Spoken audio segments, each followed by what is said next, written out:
কুষ্টিয়ার কবুরহাটে auto rice মিলের বজ্র মিশ্রিত পানিতে ফসলি জমির চাষাবাদ ব্যাহত হওয়ার অভিযোগ উঠেছে। কৃষকরা বলছেন একাধিকবার বিভিন্ন দপ্তরে জানিয়েও মেলেনি সমাধান। জেলা প্রশাসন ও পরিবেশ অধিদপ্তর বলছে যেসব প্রতিষ্ঠানের বজ্র ব্যবস্থাপনা নেই সেসব প্রতিষ্ঠানের বিরুদ্ধে নেওয়া হবে আইনগত ব্যবস্থা। কুষ্টিয়া থেকে মাহতাবুদ্দিন লালানোর পাঠানো তথ্য চিত্রের রিপোর্ট। রাইস মিলের উন্মুক্ত বর্জ্য, ছাই এবং দূষিত পানি কৃষি জমিতে ছড়িয়ে ব্যাহত হচ্ছে চাষাবাদ। সৃষ্টি হয়েছে জলাবদ্ধতা। কুষ্টিয়ার কবিরহাটে দেশ এগ্রো লিমিটেড নামের একটি অটো রাইস মিলের চিত্র এটি।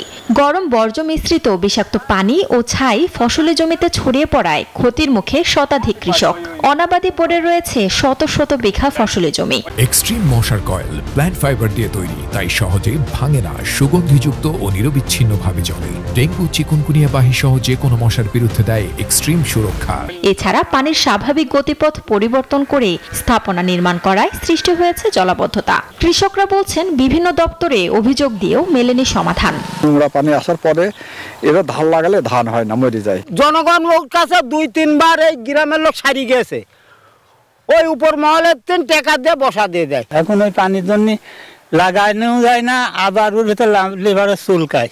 তবে অভিযোগ অস্বীকার করে দেশ এগ্রো অটো রাইস মিলের মালিক বলছেন ভিন্ন কথা।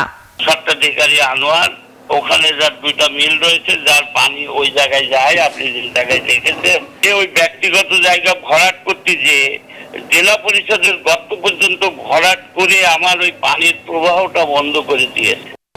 অটো রাইস মিলগুলোর তরল বর্জ্য শোধনাগার না থাকাকে দুষছেন পরিবেশ অধিদপ্তরের কর্মকর্তারা। অটো রাইস মিলগুলোর তরল বর্জ্য ধারণের জন্য অবশ্যই তাদের চৌবাচ্চা থাকতে হবে, অর্থাৎ তাদের ধান সিদ্ধ যে পানি, এই পানিটাই চৌবাচ্চায় রাখতে হবে এবং ওখান থেকে যে ছাইগুলো বের হবে এই ছাইগুলো চৌবাচ্চায় রাখতে হবে এবং পানি দিয়ে ভেজাইতে হবে। আর জেলা প্রশাসক জানায় অভিযুক্ত প্রতিষ্ঠান সহ সব প্রতিষ্ঠানের বর্জ্য শোধনাগার ব্যবস্থা স্থাপনের নির্দেশ দেওয়া হয়েছে। আশা করি যে এই